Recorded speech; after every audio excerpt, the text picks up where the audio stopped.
بسم اللہ الرحمن الرحیم۔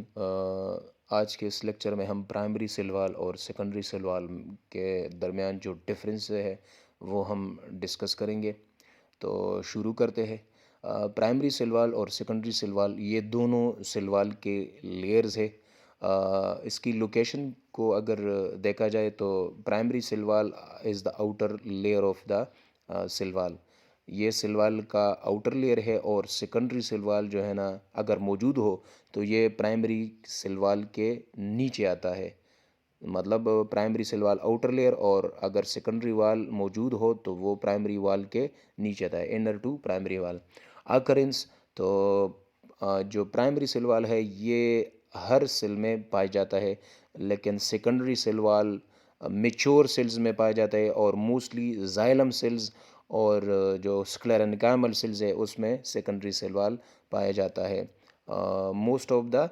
secondary cell wall is present only in the xylem cells and sclerenchymal cells، اور جو اولڈ سیلز ہوتے ہیں، میچور سیلز ہوتے ہیں، تو اس میں سیکنڈری سیل وال پائی جاتی ہے۔ کمپوزیشن کو اگر دیکھا جائے تو پرائمری سیل وال کی کیمیکل کمپوزیشن، اس میں ہیمی سیلولوز ہوتا ہے، اس میں پیکٹین ہوتا ہے، لیکن جو مین کیمیکل کمپوننٹ ہے وہ سیلولوز ہے، اور سیلولوز کی فائبرز بنی ہوئی ہوتی ہے، جس کی جو پیکٹین اور ہیمی سیلولوز کے میٹرکس میں کرس کراس ارینجمنٹ، اس کی یہ سیلولوز کی فائبر کی کرس کراس ارینجمنٹ ہوئی ہوتی ہے اس میٹرکس میں، جو کہ پیکٹین اور ہیمی سیلولوز سے بنی ہوئی ہے۔ سیکنڈری سیل وال میں جو اس کے ادر کیمیکل کمپوننٹس ہے تو اس میں ویکس ہے، اس میں سوبرن ہے، اس میں کیوٹین ہے، اس میں انارگینک سالٹ ہے، لیکن اس کے ساتھ ساتھ اس میں مین کیمیکل جو ہے وہ لگنین ہے، اور لگنین کے ڈپوزیشن کی وجہ سے پھر وہ سیکنڈری سیل وال جو ہے نا وہ ریجڈ رہتا ہے، اور جو پرائمری سیل وال ہے اس میں چونکہ لگنین ہے ہی نہیں اور سیلولوز فائبرز ہے، تو سیلولوز فائبر کے کرس کراس ارینجمنٹ کی وجہ سے جو پرائمری سیل وال ہے وہ فلیکسیبل ہے، اور سیکنڈری سیل وال جو ہے نا لگنین کی وجہ سے، چونکہ لگنین سیمنٹ کا کام ادا کرتا ہے، تو لگنین کی وجہ سے وہ سیکنڈری سیل وال ریجڈ رہتا ہے۔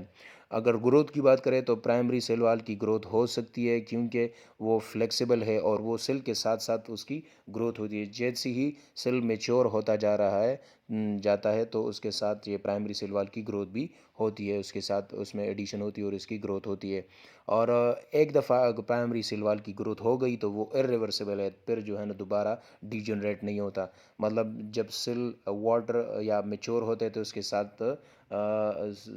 پرائمری سیل وال گرو کرتی ہے، لیکن جب اس سے واٹر لاس ہوتی ہے، سیل شرنک ہو جاتی ہے، تو پھر یہ پرائمری سیل وال اپنی جگہ رہتا ہے۔ یہ اس کی جو سائز ہے یا اس کی جو اس کی ڈی جنریشن مطلب ارریورسیبل گروتھ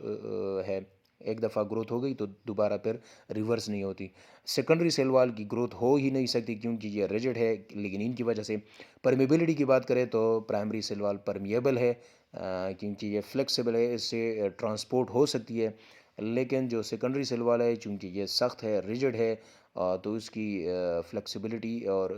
کے چانس نہیں ہوتی، اس میں پرمیبلٹی نہیں ہو سکتی۔ تو جب